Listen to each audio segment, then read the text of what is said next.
Welcome back. I'm Khierstyn Ross, and I'm the host of the Crowdfunding Uncut podcast and YouTube channel. So this week we're going to be answering one question, which is, what do I pick, Indiegogo or Kickstarter?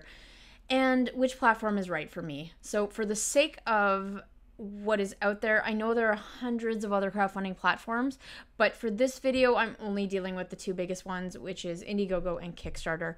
Now, I like to look at the difference between these two as more of an Apple versus Android question. Android is, well, it's more like how the companies run. So Android is open source, and this means that it's pretty much a free-for-all. They let developers do whatever they want in terms of looking at their code, modifying the code, uploading apps. You can download their apps from anywhere in the world or any platform. And Apple is closed source, so they're very protective of what they allow to go on within the Apple Store and development and stuff like that. If you want more of a better example from someone who's actually technical, just head over to more YouTube channels. But that's the best way I could see it. Like Indiegogo and Kickstarter, they offer virtually the same service. So to a consumer, there's pretty much no difference. In terms of the campaigns that go on the platforms, one can say that Indiegogo is more of the artsy cultural type, but you're still going to see some huge tech campaigns. Indiegogo was home of the $12 million Bee campaign recently, and Kickstarter was a $20 million Pebble Watch. So both have massive campaigns and both have massive audiences.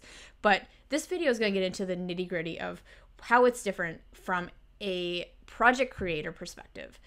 So Kickstarter, if you are planning on using that platform, here are a few things you should know. Know that they are the go-to crowdfunding place. So whenever people think crowdfunding, they hear Kickstarter in their head. So because of this, they have a larger audience than Indiegogo.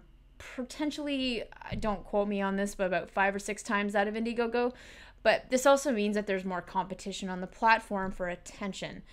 Now, the other thing is, if you are planning a Kickstarter campaign, please give yourself at least 2 weeks to submit your campaign for approval.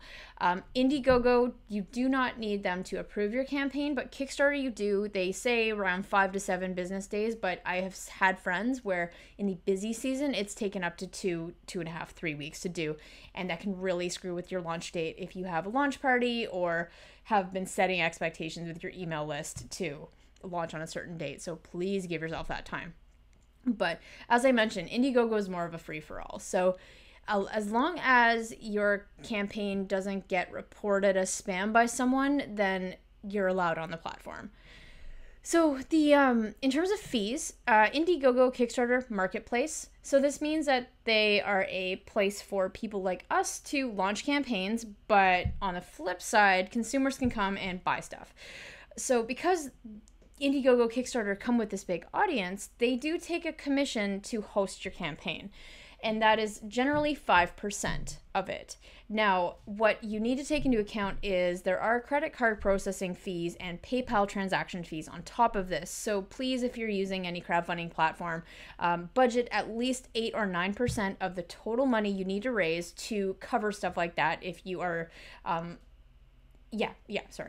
as well as in terms of budgeting for shipping. Generally, I like to charge the consumer for shipping, unless if you have forecasted that and put that in your pricing structure for any physical products. So that's the difference in pricing. In terms of the kinds of campaigns that you can see on the platform, Kickstarter has an all or nothing funding model, which means that if you set a goal for your campaign, it's arbitrary, $20,000.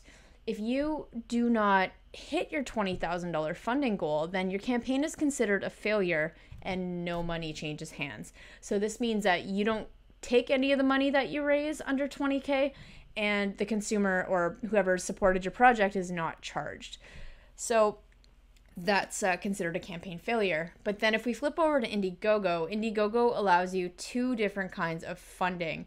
One is flexible funding and the second one is fixed funding.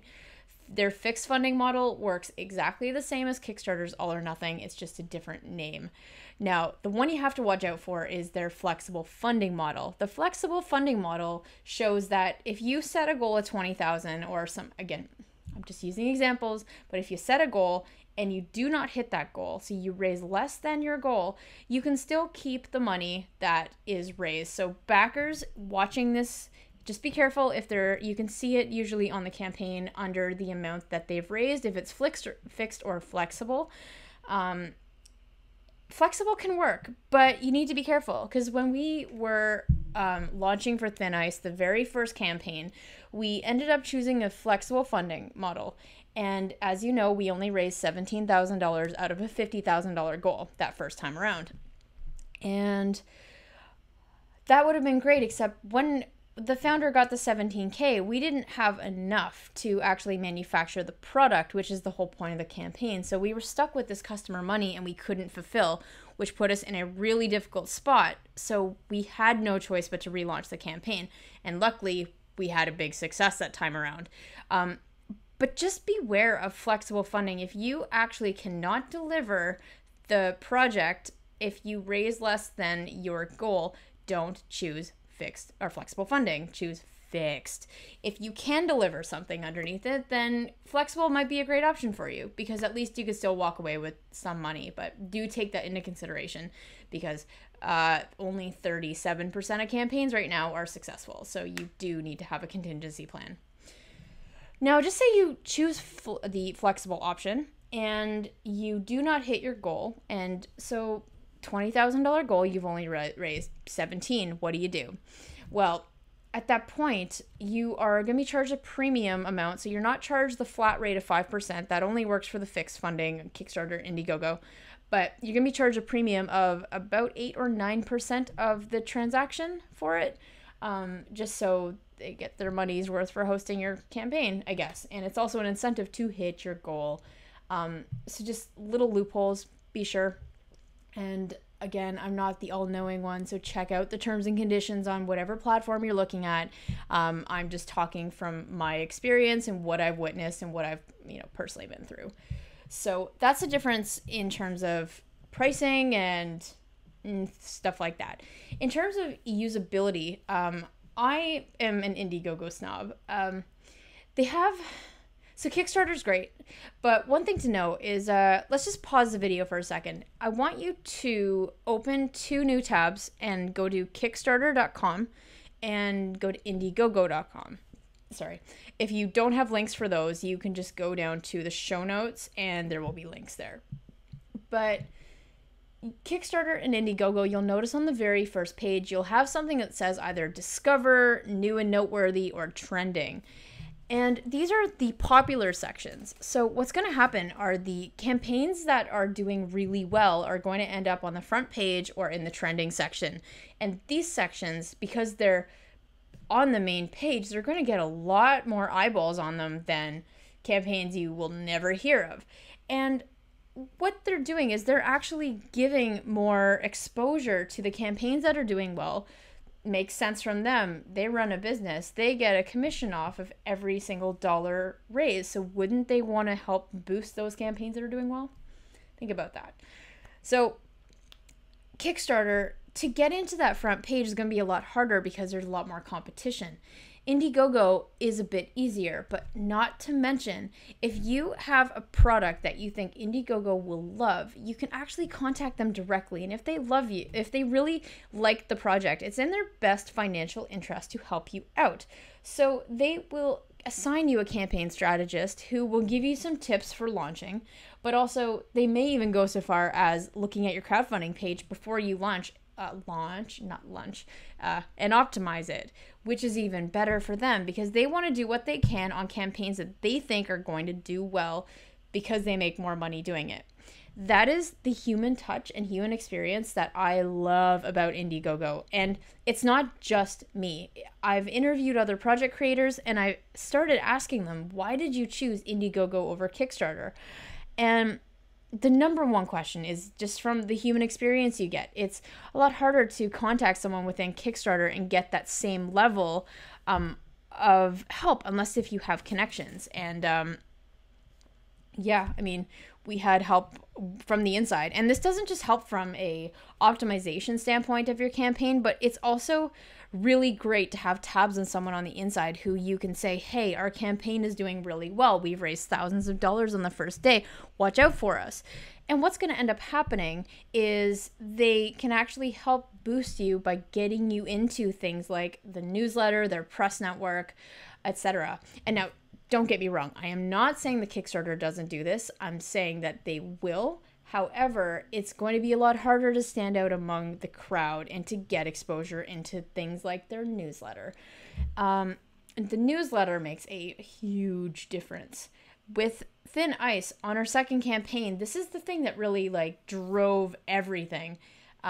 We were 7 days into the project. We'd raised about $70,000 at this point, and day 8, we got featured in the Indiegogo newsletter. So what happened?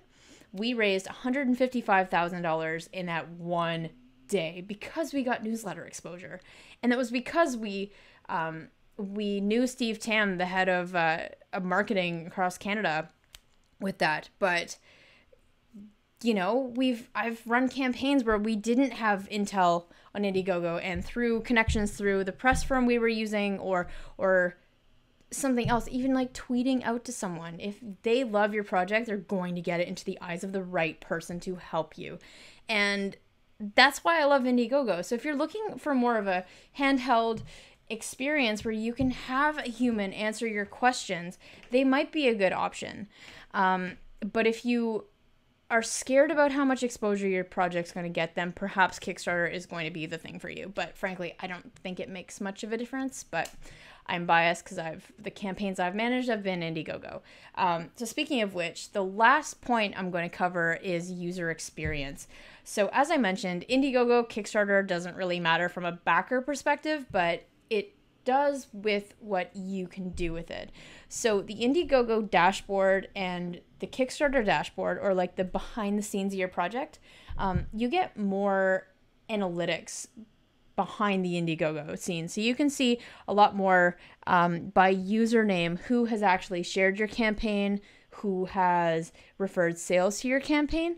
So if you know anything about affiliates, this means you can actually run your own affiliate program straight through your Indiegogo platform versus Kickstarter using a back-end service such as Kickbooster, because Kickstarter doesn't, it only tracks by links, it doesn't track by username. If you have no idea what an affiliate is, it's basically some influencer who helps you promote your project in exchange for a commission, and you can track that more easily with Indiegogo. The other thing is bigger access to data. You can export customer email addresses right away, which was super invaluable to us. Kickstarter, unless if they've changed their policy, you cannot get access to your backer email addresses until the campaign has closed. So what we did with TapLock on Indiegogo is as soon as we had enough backers to survey them, it was day 2 of the campaign, I think, we exported all the backer email addresses and we emailed everyone a survey that had about 5 demographic questions to help us understand exactly who was buying our product. We asked them, are you male or female? What are the top 2 things you're going to use TapLock for, and location as well. And what we did is we came up with a backer profile to see exactly who was buying our products. And then what we did with that is we targeted our Facebook ads specifically to those people.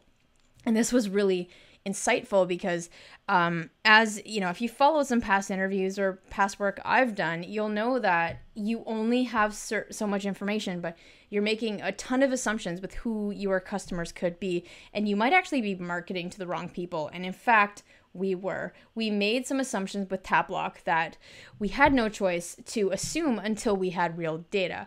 And our assumption was that it would be maybe 60-40 split between male and female, where 60% would be male.